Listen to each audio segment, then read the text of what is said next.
শিক্ষার্থী বন্ধুরা, আমরা আজকে তোমাদের অষ্টম শ্রেণীর গণিত ক্লাসে স্বাগত জানাচ্ছি। তোমরা ময়মনসিংহ অনলাইন স্কুলের গণিত ক্লাসে তোমরা অনেক ধরনের ক্লাসে তোমরা করেছো। পাটিগণিত, বীজগণিত এবং জ্যামিতির বিভিন্ন ক্লাস করেছো। গত ক্লাসে আমরা তোমাদের সাথে যুক্ত হয়েছিলাম আমাদের জ্যামিতির 8.1 অধ্যায়ের বিষয়টি নিয়ে। আমরা সেখানে এক্সট্রা করিয়েছিলাম। তো সেখানে কিছু শিক্ষার্থীদের কোয়েরি ছিল যে এক্সট্রার কিছু বিষয় ছিল যে এই এক্সট্রাগুলো করিয়ে দেওয়ার জন্য, যেমন 10 অনুশীলনী 10 এবং কিছু সৃজনশীল প্রশ্নের সমাধান করবার কথা বলা হয়েছিল। তো আমরা কমেন্ট সেকশন থেকে সেই কথাগুলো জানিয়েছিলাম যে আগামী ক্লাসে আমরা সেটি চেষ্টা করব করানোর জন্য। আজকের ক্লাসে আমাদের স্বাগত জানাচ্ছি। আমরা চেষ্টা করব তোমাদের সৃজনশীল প্রশ্ন পদ্ধতি এবং গত ক্লাসের যে তোমাদের কোয়েরিগুলো ছিল সেগুলো নিয়ে আলোচনা করবার জন্য। তো চলো আমরা ক্লাসে ফিরে যাই।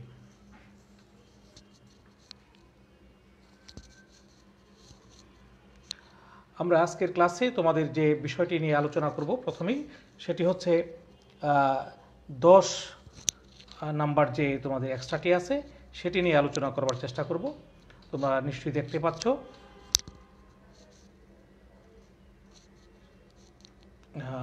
ক্যামেরাটা আমরা একটু ঠিক করে নিলাম। তো আমরা অনুশীলনী 8.1-এর যে সমস্যাটির কথা তোমাদের বলেছি সেটি হলো আয়তের সন্নিহিত বাহুর মধ্যবিন্দুর সমূহের যুগে যে চতুর্ভুজটি তৈরি হয় তা একটি রম্বস। এটি আমরা প্রমাণ করব আজকের ক্লাসে। তো আমরা এটি যদি প্রমাণ করতে চাই তাহলে শিক্ষার্থী বন্ধুরা তোমাদের যে বিষয়টি খেয়াল রাখতে হবে তা হলো আয়ত। তোমরা জানো আয়ত কিভাবে আঁকতে হয়। তো আমরা সেটি আয়ত এঁকে নেব। প্রথমে আমরা একটি আয়ত এঁকে নিচ্ছি।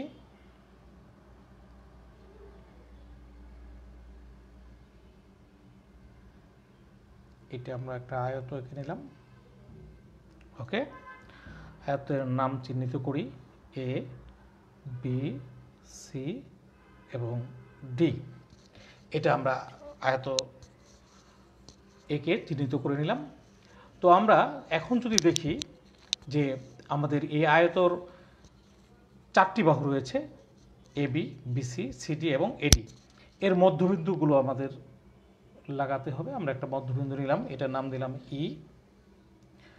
এই এডি এর একটি মধ্যবিন্দু নিলাম, নাম দিলাম এফ। এবি এর মধ্যবিন্দু নিলাম, নাম দিলাম আমরা জি।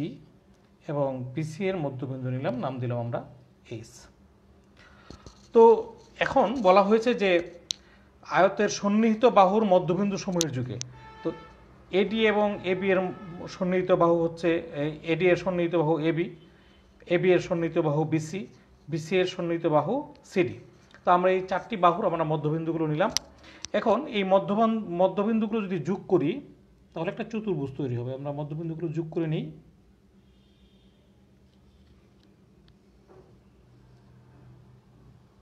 এই একটা চতুর্ভুজ তৈরি হলো।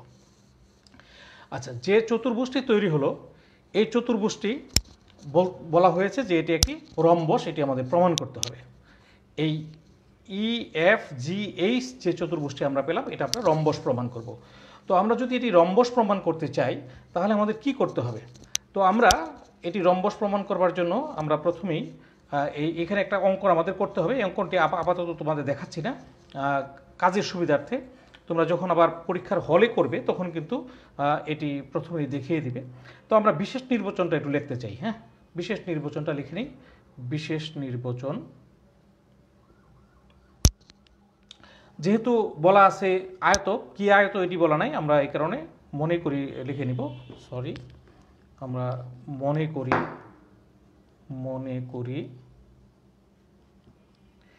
এ, বি, সি, ডি আয়তের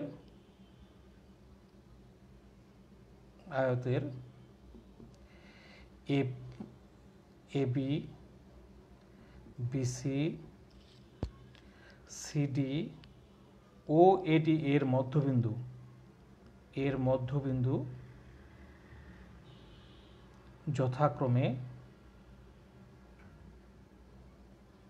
এবি এর মধ্যবিন্দু কি আমরা দেখেছি? এবি এর মধ্যবিন্দু আমরা দেখেছি জি, পরে বিসি এর মধ্যবিন্দু দেখেছি এইচ, সিডি এর মধ্যবিন্দু দেখেছি ই, ও এডি এর মধ্যবিন্দু দেখেছি এফ। আমরা কিন্তু ক্রমান্বয়ে লিখবো, যেহেতু যথাক্রমে আমরা লিখেছি। তো আমরা যেটি পেলাম, মনে করি এবিসিডি আয়তের এবি বিসি সিডি ও এডি এর মধ্যবিন্দু যথাক্রমে জি, এইচ, ই ও এফ। তো এটি আমরা মনে করলাম। তো এখন আমাদের যেহেতু রম্বস প্রমাণ করতে হবে, তাহলে আমরা বলবো যে এই বিন্দুগুলো যোগ করতে হবে। তাহলে ই, এফ, জি ও এইচ বিন্দুগুলো বা বিন্দু চারটি যোগ করি।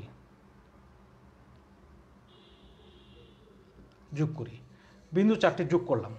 তো এখন বিন্দু চারটি যোগ করাতে যে চতুর্ভুজটা আমরা পেয়েছিলাম, এই যে চতুর্ভুজটা পেয়েছিলাম, এই চতুর্ভুজটা কিন্তু আমাদের রম্বস প্রমাণ করতে হবে। এই কথা আমরা বলে নেব। প্রমাণ করতে হবে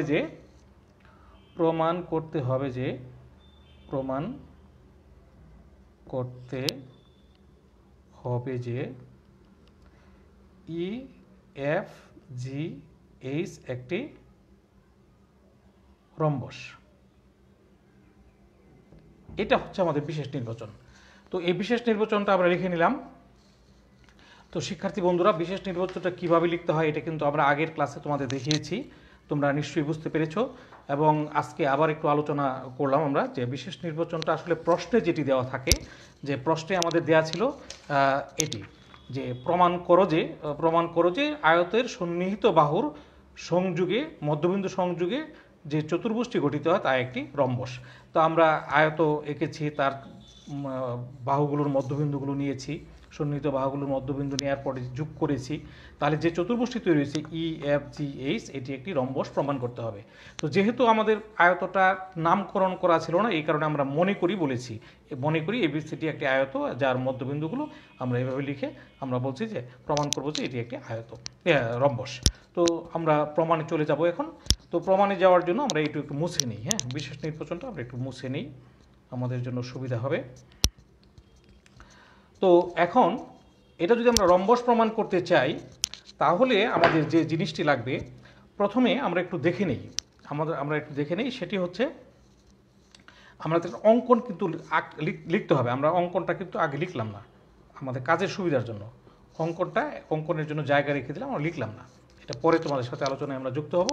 এখানে দুইটা ত্রিভুজ আমরা দেখতে পাচ্ছি, একটা ত্রিভুজ হলো এটা এবং একটা ত্রিভুজ হচ্ছে এটা। এখানে একটা ত্রিভুজ, এখানে একটা ত্রিভুজ, চারটা ত্রিভুজ দেখতে পাচ্ছি। আমি দুইটা ত্রিভুজ নিয়ে আপাতত আলোচনা করব। সেই ত্রিভুজ দুইয়ের মধ্যে হচ্ছে ডিইএফ আর একটা হচ্ছে এ এফ জি। এই দুইটা ত্রিভুজ যদি আমরা সর্বসম প্রমাণ করতে পারি, তাহলে কিন্তু আমাদের কিছু কাজ এগিয়ে যাবে। তো সর্বসম প্রমাণ করবার আগে আমরা প্রমাণের অন্য একটি অংশে যাই। প্রমাণ। দেখো, যেহেতু এটা একটা আয়ত, তাই আয়তের বিপরীত বাহুগুলো সমান এবং সমান্তরাল হয়। তাহলে আমরা লিখব এবিসিডি আয়তে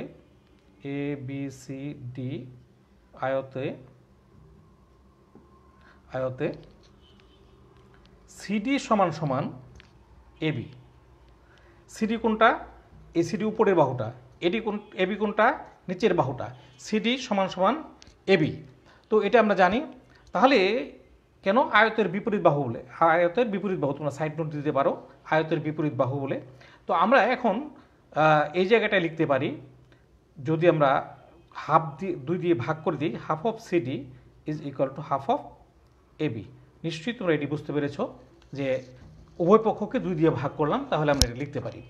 তো ঠিক একইভাবে হাফ অফ সিডি মানে এই সিডির জায়গায় আমরা লিখতে পারি অর্ধেক। তাহলে ডি ইকুয়াল টু সি লিখতে পারি, কারণ ই যেহেতু সিডি এর মধ্যবিন্দু। তাহলে আমরা এই লিখব ডিই ইকুয়াল টু হাফ। এবির ক্ষেত্রে লিখব এজি। আমাদের উদ্দেশ্য কি? উদ্দেশ্য হচ্ছে এই ত্রিভুজ আর এই ত্রিভুজের এই এজি বাহু আর এই ত্রিভুজের ডি বাহুটা সমান নিয়ে আসা, এটা আমাদের প্রয়োজন পড়বে। এর জন্য আমরা করলাম কি, half of CD equal to half of AB লিখলাম।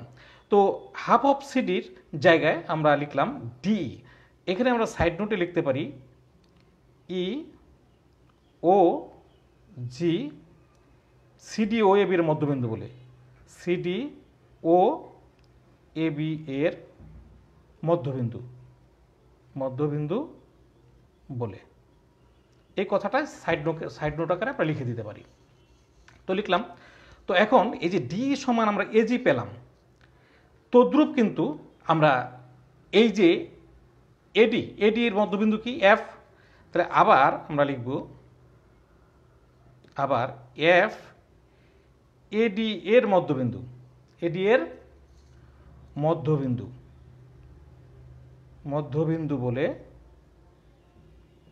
বলে আমরা ডিএফ ইকুয়াল টু কিন্তু এফ লিখতে পারি।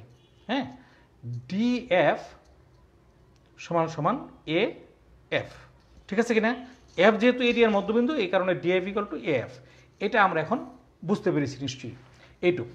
তো এখন আমরা এই জায়গা থেকে একটু বেরিয়ে আসি, আমরা এখানে লিখব এই জায়গাটিতে আমরা লিখতে চাই এই যে দুটো ত্রিভুজ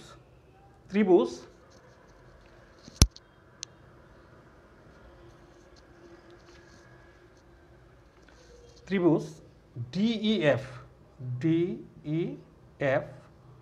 ও ত্রিভুজ এএফজি এই দুটা ত্রিভুজ তোমরা খেয়াল করতেছো, এই দুটা ত্রিভুজ অবশ্যই খেয়াল করতেছো, ডিইএফ এবং এএফজি। এই দুইটা ত্রিভুজের ভিতরে কিন্তু আমরা এই বাহু আর এই বাহু সমান পেয়েছি। কোথায়? এই যে এখানে ডি ইকুয়াল টু এজি আমরা পেয়েছি। তো আমরা লিখতে পারি ডিই ইকুয়াল টু এজি, লিখতে পারি কিনা? আচ্ছা, আবার এ ডিএফ সমান সমান এফ, এখানে আমরা পেয়েছি ডিএফ সমান সমান এএফ, ঠিক আছে কিনা? তাহলে এটা সমান আমরা এটা পেলাম, আর আমরা পেয়েছিলাম এটা সমান এটা। তো এখন এই দুই বাহুর মধ্যবর্তী কোণ, মাঝখানকার কোণ হলো এটা 90 ডিগ্রি, আবার এই দুই বাহুর মধ্যকার এই কোণ হচ্ছে 90 ডিগ্রি, যে আয়তের প্রত্যেকটি কোণ সমকোণ বলে। তাহলে আমরা অন্তর্ভুক্ত কোণ সমকোণ পেলাম। তাহলে আমরা লিখতে পারি অন্তর্ভুক্ত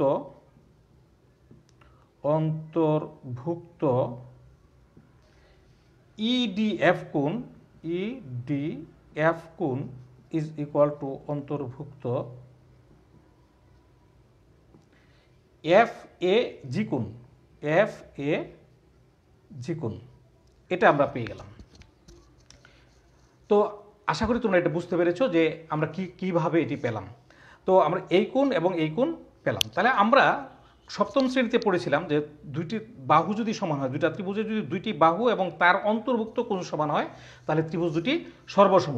তাহলে আমরা এই বাহুর মধ্যকার কোণ এটা এবং এই বাহুর মধ্যকার কোণ এটা সমান পেয়েছি। তাহলে আমরা বাহু উপপাদ্য অনুসারে এই দুইটা ত্রিভুজ সর্বসম বলতে পারি। তাহলে আমরা লিখব সুতরাং ত্রিভুজ ডিইএফ সর্বসম ত্রিভুজ এএফজি, ব্র্যাকেটে লিখবা তোমরা বাহু উপপাদ্য। ওকে, বাহু উপপাদ্য অনুসারে। তো এখন যেহেতু এই ত্রিভুজ এবং এই ত্রিভুজ সর্বসম হয়ে গেছে, এই ত্রিভুজ সর্বসম হয়ে গেছে, কাজে সর্বসম হয়ে গেলে তাহলে অপর আরেকটা বাহু থাকে, এই বাহুটা এবং এই বাহুটা কিন্তু সমান হয়ে যায়। আমরা এই দুইটা বাহু সমান বলতে পারি। তো এই দুইটা বাহু যেহেতু এখন সমান, আমরা লিখে ফেলবো ইএফ ইকুয়াল টু এফজি। সুতরাং EF is equal two FG. নিশ্চয়ই তোমার শিক্ষার্থী বন্ধুরা বুঝতে পেরেছো এই পর্যন্ত। তো এখন আমরা অনেকেই ক্লাস তোমরা দেখছো, যারা ক্লাস দেখছো তাদের মধ্যে আমাদের অনেক স্যারেরাও ক্লাস দেখছেন। মৌলি বসাক অর্থাৎ তার কন্যা ক্লাসটি দেখছেন, বিদ্যাময় স্কুলের শিক্ষার্থী।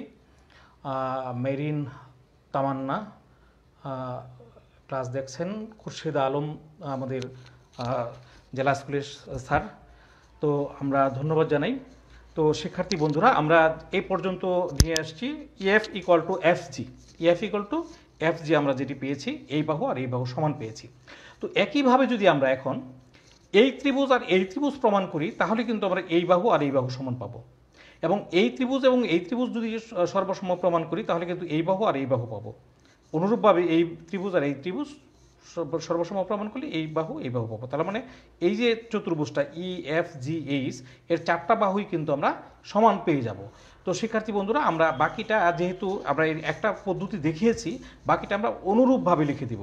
তাহলে আমরা লিখব অনুরূপভাবে এই ত্রিভুজ এবং এই ত্রিভুজ সর্বসম প্রমাণ করে দেখানো যায় যে EF = EH, আমরা এইভাবে বলবো। তাহলে আমরা এটা লিখি, অনুরূপভাবে প্রমাণ করা যায় যে অনুরূপভাবে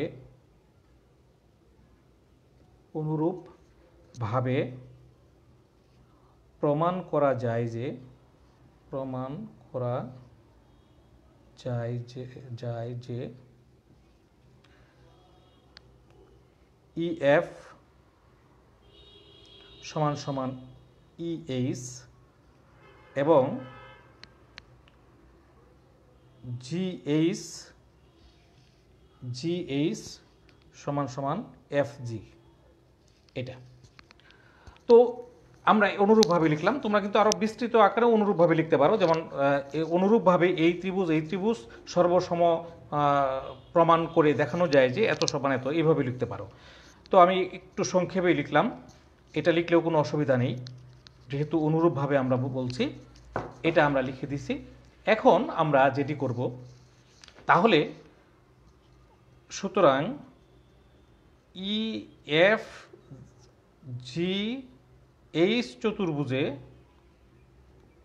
চতুর্ভুজে আমরা কিন্তু পেলাম 4টা বাহু সমান পেলাম। তার মানে EF = EH = GH = FG। সুতরাং EFGH একটি বর্গ অথবা রম্বস, বর্গ বা রম্বস, এটা পেলাম, কারণ রম্বসেরও 4টি বাহু সমান, বর্গেরও 4টি বাহু সমান। তো আমরা এটি কিন্তু পেয়ে গেলাম। আমরা পেলাম যে এই যে চতুর্ভুজটা, এই চতুর্ভুজটা, ভিতরের চতুর্ভুজটা একটি হয় বর্গ হবে, নয় একটি রম্বস হবে, এটা আমরা পেলাম। তো এখন বর্গ আর রম্বসের মধ্যে কি পার্থক্য রয়েছে? শিক্ষার্থী বন্ধুরা, তোমরা নিশ্চয়ই জানো বর্গের প্রত্যেকটা কোণ সমান, রম্বসের বর্গের প্রত্যেকটি 2টা কর্ণই সমান, কিন্তু রম্বসের 2টি কর্ণ সমান নয়, এটা আমরা জানি। তাহলে এখন এই যে EH এর যে কর্ণটা, আমরা যদি EF এবং H যোগ করি, তাহলে FG একটা কর্ণ হয়ে যায় এবং EG যোগ করলে এইখানে একটা কর্ণ হয়ে যায়। তা আমরা দৃশ্যতই দেখতেছি এই কর্ণ আর এই কর্ণ সমান না, কিন্তু আমরা দৃশ্যত লিখলে তো আর হবে না, আমরা এটা প্রমাণ করে দিব যে এই কর্ণ সমান না, কাজে এটি বর্গ না হয়ে এটি রম্বস। তো আমরা পরবর্তী অংশে চলে যাই।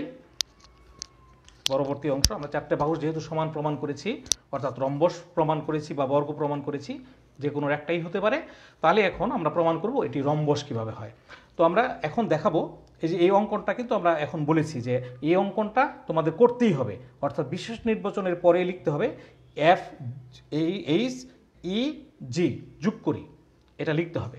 তো শিক্ষার্থী বন্ধুরা, আমরা এখন এটা প্রমাণ করার চেষ্টা করি। লিখবো এখন EG DAD সমান্তরাল। কি কারণে EG সমান্তরাল? এর কারণ হলো যে আমাদের লিখতে পারি আবার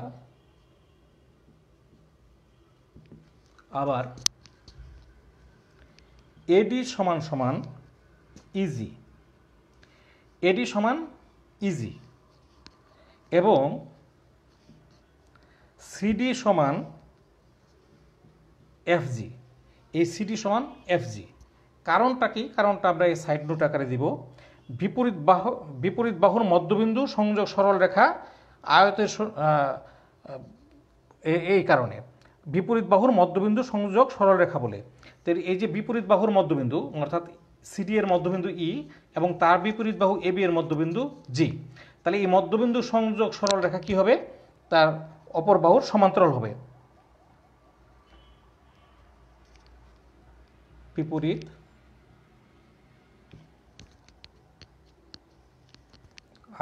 আয়তের শব্দটা লিখে নাও, আয়তের বিপরীত বাহুর মধ্যবিন্দু সংযোগ সরল রেখা বলে, মধ্যবিন্দু সংযোজক সরল রেখা বলে, সরল রেখা বলে এই তথ্যটি আমরা লিখতে পারলাম, মধ্যবিন্দু সংযোগ সরল রেখা বলে।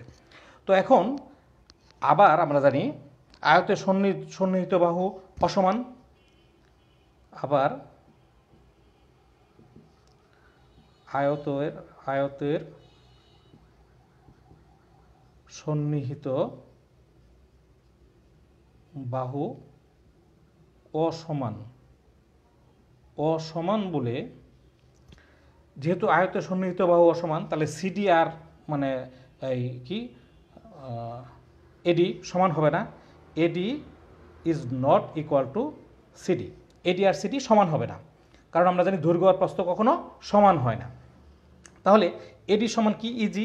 সুতরাং এডির পরিবর্তে লিখব E G is not equal to সিডির পরিবর্তে লিখব এফসি, অর্থাৎ ইজি এবং এফজি সমান না। ইজি কোনটা? ইজি হলো এই বাহুটা, এফজি এই রম্বস বা বর্গের কর্ণ, আর এফজি হচ্ছে এটা আরে অপর কর্ণ। তাহলে দুইটা কর্ণ কি অসমান হলো? তো যেহেতু ইএফজি এইচের কর্ণ অসমান, যেহেতু ইএফজিএইচ এর কর্ণ অসমান, সুতরাং ইএফজিএইচ একটি রম্বস প্রমাণিত। শিক্ষার্থী বন্ধুরা, একটু বলে রাখা ভালো, সেটি হচ্ছে তোমরা নিশ্চয়ই জানবে যে এই ধরনের এক্সট্রা যেটি আছে, এই ধরনের এক্সট্রা যেটি আছে অনেক সময় আমরা দেখব আমাদের গাইড বা নোট বা অন্যান্য জায়গায় এটি কিন্তু নবম শ্রেণীর আদলে প্রমাণ করা। নবম শ্রেণীর আদলে প্রমাণ করা মানে হচ্ছে, আমি তোমাদের বলে রাখি, তো ওরা প্রমাণ করেছে যে এখানে কর্ণ যোগ করে দিয়েছে, এটা যোগ করে দিয়েছে, এটা যোগ করে দিয়ে এই এ এবং সি কর্ণটি যোগ করে দিয়ে তখন প্রমাণ করেছে যে এই যে বিন্দুটা এ ডি সি যে ত্রিভুজটা, এই ত্রিভুজের এই দুই বাহুর মধ্যবিন্দু ই এবং এফ, দুই বাহুর মধ্যবিন্দু সংযোগ সরলরেখা তৃতীয় বাহুর সমান্তরাল দৈর্ঘ্যে তার অর্ধেক। অর্থাৎ ক্লাস 9-এ একটি উপপাদ্য আছে, এই উপপাদ্যের সাহায্যে অনেক জায়গায় এটি প্রমাণ করা। তো আমরা জানি যে সবসময় আমাদের একটা উপপাদ্য প্রমাণ করতে হয় তার আগের উপপাদ্যগুলোর অনুসরণে, আগের উপপাদ্যগুলো ব্যবহার করে প্রমাণ করতে হয়। সেই কারণে অষ্টম শ্রেণীর উপপাদ্য প্রমাণ করতে হবে সপ্তম শ্রেণীর জ্ঞানের আলোকে, হ্যাঁ, বা অষ্টম শ্রেণীর আগের যে উপপাদ্যগুলো পড়েছ 9 নাম্বার প্রমাণ করতে হবে 8 নাম্বারের অনুকূলে বা 7 নাম্বারের অনুকূলে, এইভাবে পরের উপপাদ্য দিয়ে কিন্তু এটি প্রমাণ করা যায় না বা সঠিক না। তো সেই কারণে যে সমস্ত শিক্ষক বা বিভিন্ন গাইড নোটে এই ধরনের প্রমাণগুলো দেয়া থাকে, অর্থাৎ 9-এর উপপাদ্য ব্যবহার করে যে প্রমাণটা আছে, এই প্রমাণটা করা সমীচীন হবে না, এটি আমি মনে করি। তো সেই কারণে আজকে যে পদ্ধতিটা তোমাদের দেখালাম, আশা করি তোমরা এই পদ্ধতিতে এই এক্সট্রাটির সমাধান তোমরা করবে। তো শিক্ষার্থী বন্ধুরা, আমরা এখন চলে যাব হচ্ছে আমাদের সৃজনশীল প্রশ্নপত্র কিভাবে সমাধান করতে হয়, এটি আলোচনায় আমরা চলে যাব।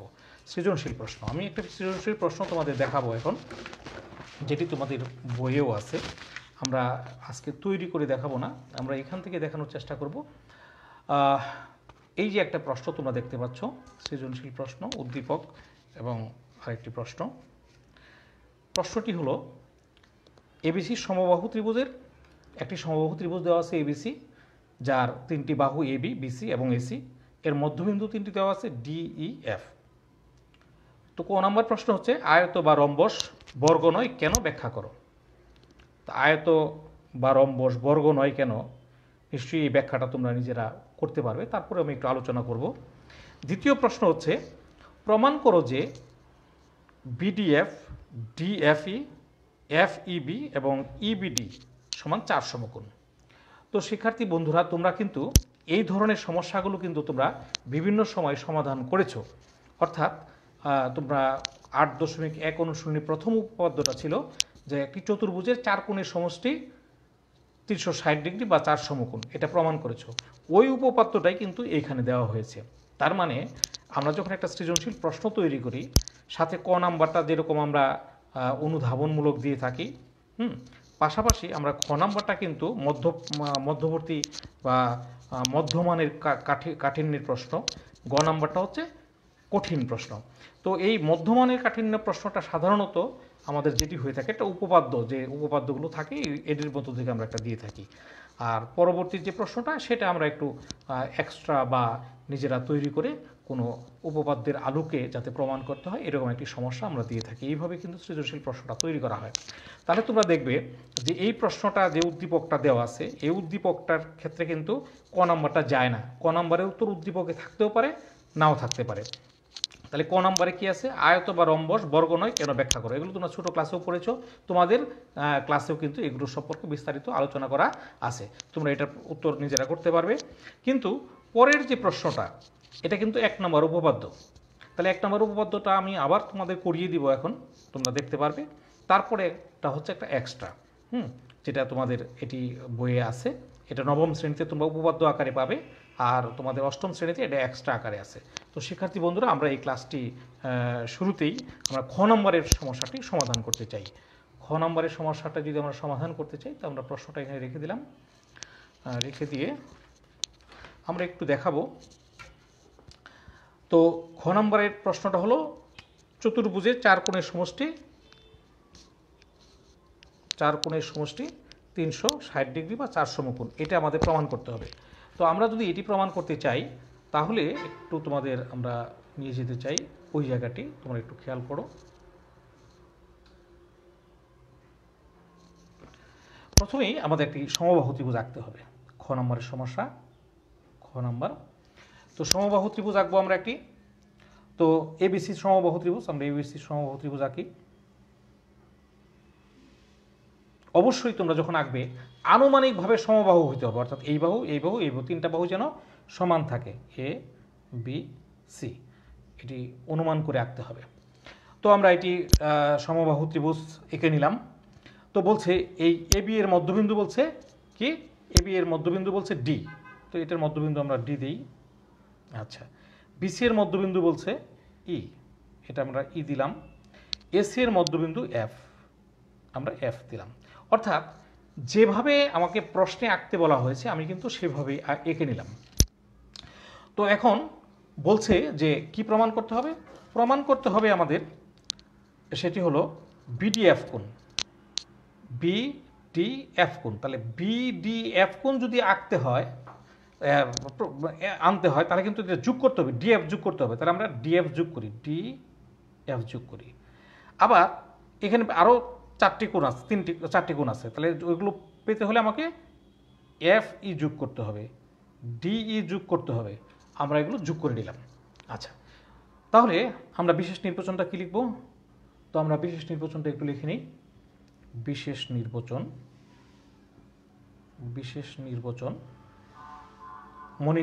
মনে করির প্রয়োজন নাই, কারণ যেহেতু এবিসি সমবাহু ত্রিভুজ উল্লেখ করা আছে, তাহলে আমরা লিখতে পারি তথ্য মতে ত্রিভুজ এ বি সি এর A B BC O AC এর মধ্যবিন্দু যথাক্রমে, অর্থাৎ প্রশ্নে যা আছে আমি তাই লিখছি, যথাক্রমে ডি ই ও এফ, ডিই ও এফ, এটা আমরা লিখে নিলাম। আচ্ছা, তো আমরা এটি যখন লিখে নিলাম তখন লেখার পরে আমরা লিখব ডি কমা ই, পরে কোলন দিয়ে লিখব এফ কমা ই ও ই কমা ডি যোগ করি। যোগ করাতে কিন্তু মধ্যবর্তী এই ত্রিভুজটা, নতুন ত্রিভুজটা তৈরি হলো। এটা কিন্তু আমাদের লিখতেই হবে। এখন আমরা লিখব প্রমাণ করতে হবে যে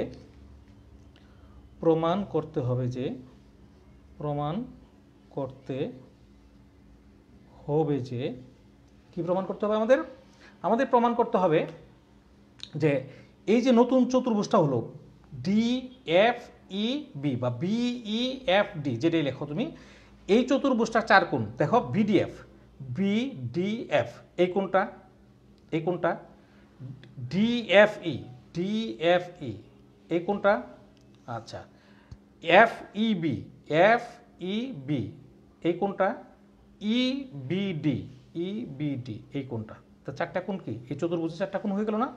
এই চতুর্ভুজের চার কোণের যোগফল চার সমকোণ প্রমাণ করতে হবে। তাহলে আমরা লিখব কি প্রমাণ করতে হবে? প্রমাণ করতে হবে প্রশ্নে যেটা দেওয়া আছে এটা লিখব বিডিএফ যোগ ডিএফই যোগ এফইবি যোগ ইবিডি সমান চার সমকোণ, চার সমকোণ। এটা আমাদের প্রমাণ করতে হবে। তো শিক্ষার্থী বন্ধুরা, আমরা বিশেষ নির্বাচন ক্লোজ করেছি। এখন আমরা মূল প্রমাণে চলে যাব, মূল প্রমাণে চলে যাব। তো মূল প্রমাণে যাওয়ার আগে আমি তোমাদের একটা কথা বলি নিই। তোমরা ক্লাস 7-এ পড়েছো একটি ত্রিভুজের তিন কোণের যোগফল কত? 180 ডিগ্রি। তিন কোণের যোগফল 180 ডিগ্রি। তাহলে একটা ত্রিভুজের যদি তিন কোণের যোগফল 180 ডিগ্রি হয়, তাহলে এই যে চতুর্ভুজটা বিইএফডি এর ভিতরে একটা কর্ণ তৈরি করা আছে ইডি, এই কর্ণ এই চতুর্ভুজটাকে দুইটা ভাগে ভাগ করছে, একটা হলো এই ত্রিভুজ আর একটা হচ্ছে এই ত্রিভুজ। নিশ্চয়ই তোমরা বুঝতে পারছো, এই দুইটা ত্রিভুজে ভাগ করেছে। তো আমরা এই দুইটা ত্রিভুজ যদি একসাথে করি, তাহলে এর তিনটা কোণ এটা এটা এটা এবং এর তিনটা কোণ এটা এটা এটা, এটি যোগ করলে এই চার সমকোণ কিন্তু চলে আসবে। তাহলে আমরা লিখব এখন ত্রিভুজ বিইডি, বিইডিএ,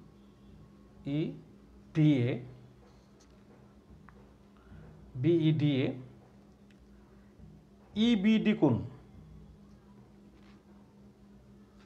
ইবিডি কোণ যেভাবে প্রশ্নে চাওয়া হয়েছে ইবিডি কোণ আছে, আমি ইবিডি কোণ আগে লিখলাম, ইবিডি কোণ যোগ বিডিই কোণ, বিডিই কোণ যোগ বিইডি কোণ, বিইডি কোণ সমান দুই সমকোণ,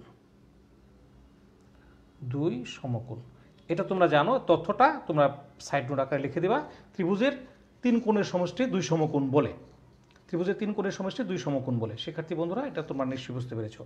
আচ্ছা, এই ত্রিভুজের ক্ষেত্রে আমরা এই তিনটা পেলাম। আরেকটা ত্রিভুজ বলেছি এই ত্রিভুজ, এই ত্রিভুজটা কি? ত্রিভুজ ইএফডি বা ডিএফই যাই লেখো, আমরা লিখব ত্রিভুজ ইএফডিএ, ইএফডিএ। ইএফডিএ কি আসে? ইএফডি এর মধ্যে আমাদের পাবো আমরা ইডিএফ কোণ, ইডিএফ কোণ এটা, ইডিএফ কোণ এটা যোগ আমরা পাবো পরে এফ ডিএফ ই কোণ, ডিএফ ই কোণ যোগ এফইডি কোণ বা ডিইএফ কোণ, ডিইএফ কোণ যাই রাখো, ডিইএফ কোণ সমান এখানেও দুই সমকোণ। ওকে, দুই সমকোণ পেলাম। তাহলে এখন আমরা যদি এই দুইটা ত্রিভুজ যোগ করি, দুইটা ত্রিভুজের কোণগুলো যোগ করি, তাহলে কিন্তু আমাদের কাজটা হয়ে যায়। তাহলে আমরা সুতরাং দিয়ে এখানে দেখিয়ে দিচ্ছি, এই কোণগুলো যোগ করে দিই, যোগ করে দিলেই তোমাদের জন্য হয়ে যাবে। সুতরাং ইবিডি কোণ, ইবিডি কোণ যোগ এটা চলে গেল। এখন বাকি হলো বিডিই কোণ, বিডিই কোণ লিখব, বিডিই কোণ যোগ ইডিএফ কোণ, ইডিএফ কোণ একসাথে করে লিখলাম ব্র্যাকেট দিয়ে, পরে আমরা একসাথে করে নেব যোগ এখানে আছে বিইডি কোণ, বিইডি কোণ এই কোণ আর এই কোণ যোগ করে লিখতে হবে, যেহেতু বিইডি কোণ, বিইডি কোণ এটা লিখলাম। আবার একটা ই কোণ এখানে আছে যোগ এটা ডিইএফ কোণ, দুটা ব্র্যাকেট দিয়ে দিলাম। আর আরেকটা শেষ কোণ থাকলো ডিএফ ই কোণ যোগ ডিএফ ই কোণ সমান এখানে দুই সমকোণ, এখানে দুই সমকোণ, চার সমকোণ। চার সমকোণ পেয়ে গেলাম। এখন আমরা বা দিয়ে লিখব ইবিডি কোণ যোগ এই দুইটা মিলে কি হয়, এই দুইটা কোণ বিডিই কোণ আর ইডিএফ কোণ। তোমরা একটু ছবিটা দেখে নাও, বিডিই কোণ আর পিডিই কোণ এটা, আর ইডিএফ কোণ এটা। তো এইটা আর এইটা মিলে কিন্তু টোটালটা এইটা, অর্থাৎ বিডিএফ কোণ আমরা লিখতে পারি। তো আমরা লিখব বিডিএফ কোণ, এই দুইটা মিলে বিডিএফ কোণ। আবার বিইডি কোণ আর ডিইএফ কোণ, তাহলে বিইডি কোণ কোনটা, বিইডি কোণ এটা, আর ডিইএফ কোণ ডিইএফ কোণ এটা।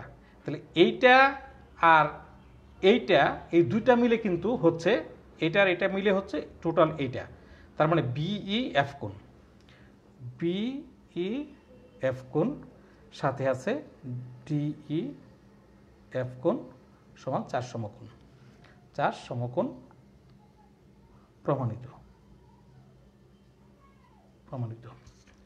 তো শিক্ষার্থী বন্ধুরা, আমার আশা করি তোমরা এই খ নম্বরের যে উপপাদ্যটা, অর্থাৎ যে উপপাদ্যটা তোমরা ক্লাস 8-এর 1 নম্বর উপপাদ্যটা তোমরা আগেই করেছো, অনুশীলনীতে করেছো, তোমরা এটি বুঝতে পারলে।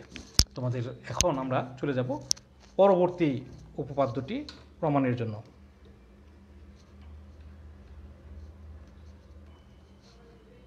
পরবর্তী উপপাদ্যটি প্রমাণের জন্য আমরা চলে যাব এখন।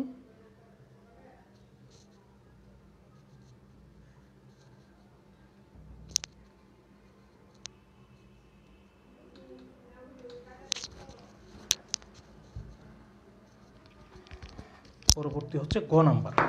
গ নাম্বার কি ছিল?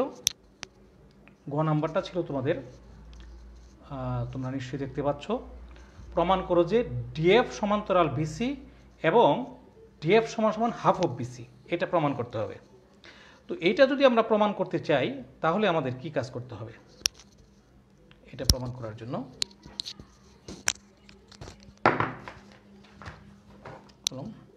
তো শিক্ষার্থী বন্ধুরা, আমরা প্রথমেই ওই চিত্রটি আবার এঁকে নিব, যে চিত্রটি আমরা চেয়েছিলাম।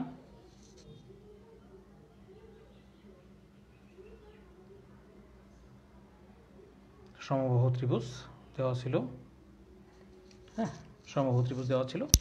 তো এখন এটার এবি এর মধ্যবিন্দু দেওয়া ছিল ডি, আর এসি এর মধ্যবিন্দু দেওয়া ছিল ই।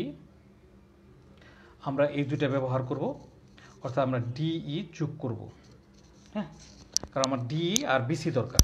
ডি আর বিসির সাথে সম্পর্ক আমরা এইটুকুই রাখবো, এর চেয়ে বেশি রাখবো না। তো আমরা এখানে লিখব যে বিশেষ নির্বাচনে লিখব, বিশেষ নির্বাচন, তোমরা লিখতে পারো বিশেষ নির্বাচন ত্রিভুজ এ বি সি এর, এ বি ও এসি এর মধ্যবিন্দু ডি ও ই, হ্যাঁ, ডি ও ই যোগ করা হলো, এই অঙ্কনটা আমরা এখানে লিখে ফেলবো, কারণ নইলে ডি সরলরেখাটা পাবো না। প্রমাণ করতে হবে যে, প্রমাণ করতে হবে যে, কি প্রমাণ করতে হবে? প্রমাণ করতে হবে ডিই সমান্তর, সরি এটা ডিএফ ছিল, ডিএফ, ডিই না, প্রশ্নে ডিএফ ছিল, ডিএফ লিখি, ডিএফ সমান্তরাল বিসি, এই ডিএফ রেখাটা বিসি এর সমান্তরাল, এবং আরেকটা ছিল DF equal to half of BC, DF equal to half of BC. তো শিক্ষার্থী বন্ধুরা, আমরা এটা প্রমাণ করব। তো আমরা এর জন্য আমরা বিশেষ নির্বাচনটা লিখে নিলাম।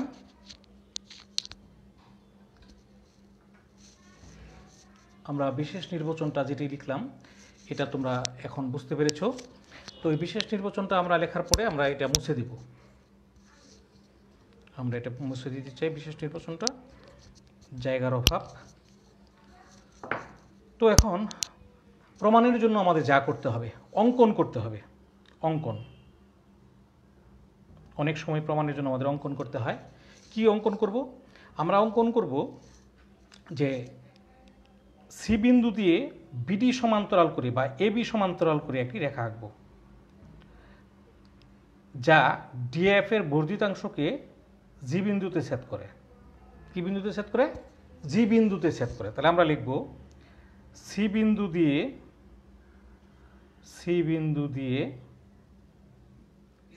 দিয়ে এবি সমান্তরাল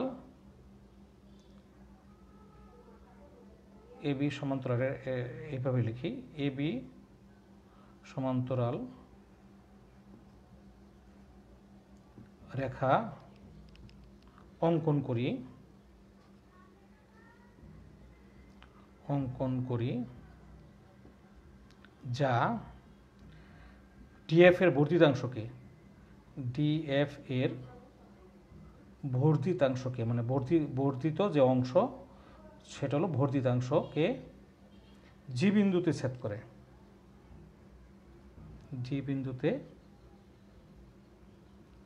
করে। ওকে, এটা হচ্ছে আমাদের অঙ্কন। এটা আমাদের করতে হবে, প্রমাণের স্বার্থে আমাদের এই কাজটা করতে হবে। আমরা কি করলাম আবার একটু বলি। আমরা বলেছি যে সি বিন্দু দিয়ে এবি সমান্তরাল করে সিজি অঙ্কন করি। সি বিন্দু দিয়ে এবি সমান্তরাল সিজি অঙ্কন, একটি সরলরেখা অঙ্কন করি, সমান্তরাল সরলরেখা, যা ডিএফ এর বর্ধিতাংশকে জি বিন্দুতে ছেদ করে। এই কথাটা কিন্তু আমরা লিখে ফেললাম। তো এখন একবারে বিষয়টা হয়ে গেল, আমরা প্রমাণে চলে যাব। সেই প্রমাণের ক্ষেত্রে আমরা লিখতে চাইব যে এখন যেহেতু আমরা এবি সমান্তরাল সিজি প্রমাণ শুরু করে দিই। আমরা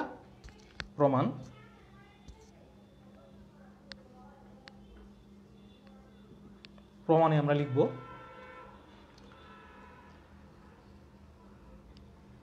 এবি সমান্তরাল সিজি। আমরা অঙ্কন অনুসারে এবি সমান্তরাল সিজি, এসি তাদের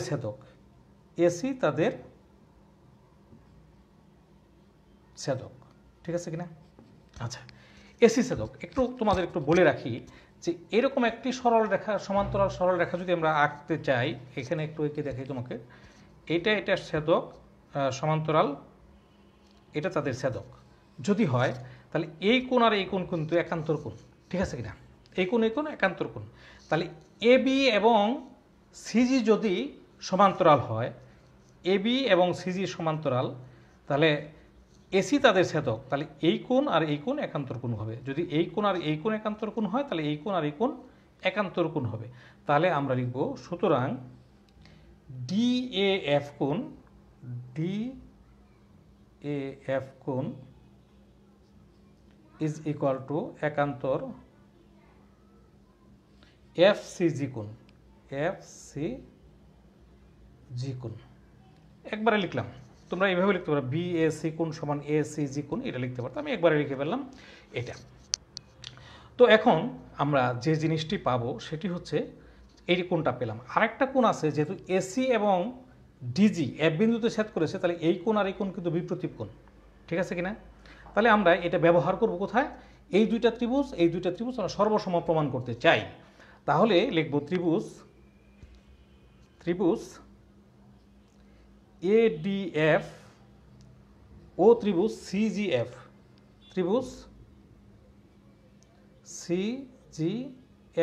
এ ইতিমধ্যে আমরা এই দুইটা কোণ সমান পেয়েছি। হ্যাঁ, এই দুইটা কোণ সমান পেয়েছি, আরেকটা কোণ সমান পাবো। তা আমাদের দরকার হচ্ছে কোণ বাহু কোণ উপপাদ্য।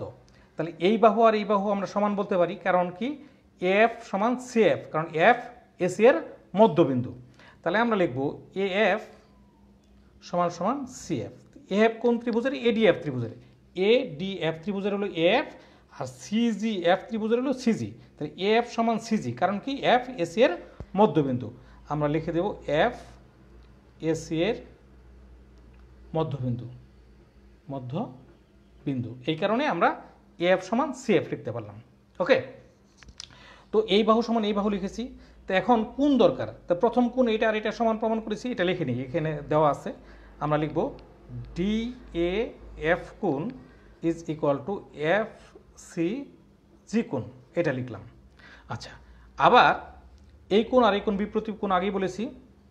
তাহলে এএফ ডি কোণ এ এফ ডি কোণ, এ এফ ডি কোণ ইজ ইকুয়াল টু বিপ্রতীপ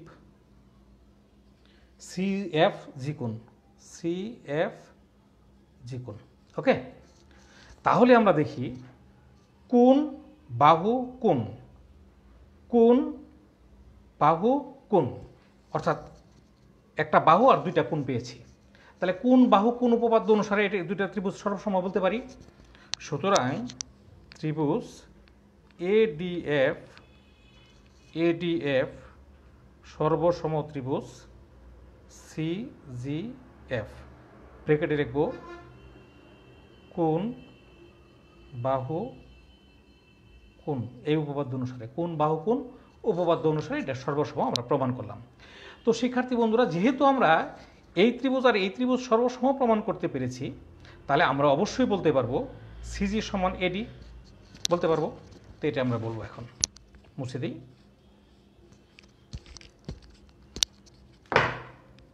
সুতরাং সিজি সমান সমান এডি, সিজি সমান সমান এডি, এটা বলে ফেললাম। আবার সিজি এডি সমান কি, বিডি সমান সমান সিজি সমান সমান বিডি। তো এডি সমান বিডি কারণ কি, ডি এ বি এর মধ্যবিন্দু, ডি এ বি এর মধ্যবিন্দু, মধ্যবিন্দু। এই কারণে আমরা লিখলাম, যেহেতু ডি এ বি এর মধ্যবিন্দু, ডি যেহেতু এ বি এর মধ্যবিন্দু, কারণ এডি সমান বিডি লিখতে পারি। তাহলে এডি সমান বিডি লিখে ফেলছি, এডির পরিবর্তে বিডি লিখছি। তাহলে সিজি সমান বিডি পেলাম, তাহলে সিজি সমান বিডি। তো আবার যেহেতু এ বি আর সিজি সমান্তরাল ছিল, আগে থেকেই সমান্তরাল করে আঁকছি, আবার এ বি সমান্তরাল সিজি বলে, এ বি সমান্তরাল সিজি যদি হয়, তাহলে এ বি আর বিডি তো একই সরলরেখায়, তাহলে বিডি সমান্তরাল সিজি, সুতরাং বিডি সমান্তরাল সিজি। তাহলে এই বাহু আর এই বাহু সমান এবং সমান্তরাল হয়ে গেল। যেহেতু সমান এবং সমান্তরাল হয়ে গেল, তাহলে বিসিজি একটি সামান্তরিক।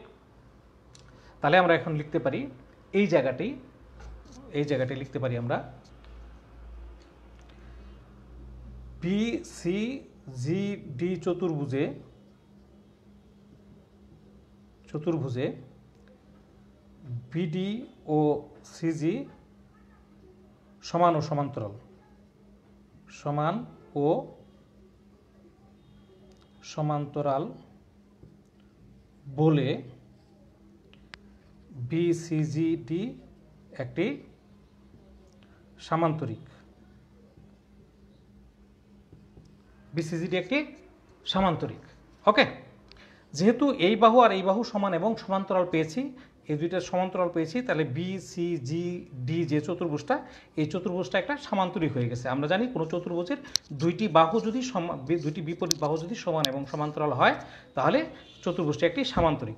যেহেতু এই চতুর্ভুজটি একটি সামান্তরিক হয়ে গেছে, কাজেই ডিজি এবং বিসি সমান এবং সমান্তরাল। সুতরাং আমরা লিখতে পারি ডিজি সমান্তরাল বিসি এবং ডিজি সমান বিসি, এটা লিখতে পারি। তো আমাদের দরকার কি, আমাদের দরকার ডিএফ সমান্তরাল বিসি প্রমাণ করা। তো ডিজি কোথায় আছে, ডিজি হচ্ছে বড় বাহুটা, আর ডিএফ হচ্ছে বিজিরই অংশ। সুতরাং লিখতে পারি ডিএফ, সুতরাং ডিএফ সমান্তরাল বিসি, ডিজি সমান্তরাল বিসি আর ডিএফ সমান্তরাল বিসি একই কথা। এবং ডিজি মানে হচ্ছে DF plus FG, DF plus FG equal to BC. DF আর এফজি এটা সমান, যেহেতু এই দুইটা ত্রিভুজ সর্বসম, এই কারণে এই বাহু আর এই বাহু সমান, এফজি সমান লিখতে পারি ডিএফ ইকুয়াল টু বিসি। তাহলে এখানে 2DF equal to BC, 2DF equal to BC যেহেতু, সুতরাং DF equal to half of BC. প্রমাণিত। তো আমরা আশা করি তোমরা এই সৃজনশীল প্রশ্নের এই সমাধানটিও তোমরা বুঝতে পেরেছ। তো শিক্ষার্থী বন্ধুরা, আমরা আজকের আমাদের এই যে ক্লাসটি আমরা করলাম অষ্টম শ্রেণীর 8.1 অধ্যায়ের যে সৃজনশীল গণিতের সৃজনশীল প্রশ্ন এবং তার সমাধান, আমরা 8.1-এর যে এক্সট্রাগুলো রয়েছে তার সমাধানগুলো আমরা প্রত্যেকটি সমাধানই তোমাদের চেষ্টা করেছি তোমাদের করানোর জন্য। আশা করি তোমরা সেটি মনোযোগ সহকারে করতে পেরেছ এবং এই ক্লাসটি তোমরা আশা করি প্রত্যেকেই শেয়ার করবে যাতে করে তোমাদের অন্যান্য বন্ধুরা দেখতে পারে। শিক্ষক মণ্ডলী যারা ক্লাসটি দেখেছেন তারা আপনাদের শিক্ষার্থীদের হাতে এই ক্লাসটি তুলে দেওয়ার জন্য আপনারাও এটি বেশি বেশি শেয়ার করবেন এবং শিক্ষার্থীরা যাতে এটি চর্চা করতে পারে তার ব্যবস্থা করবেন। অভিভাবক মণ্ডলী যারা এই ক্লাসটি দেখেছেন আপনারা আপনাদের বাচ্চাদের স্বার্থে এই ক্লাসটি শেয়ার করবেন। আপনাদের সকলকে ধন্যবাদ জানিয়ে আজকের ক্লাস শেষ করছি। ধন্যবাদ সবাইকে।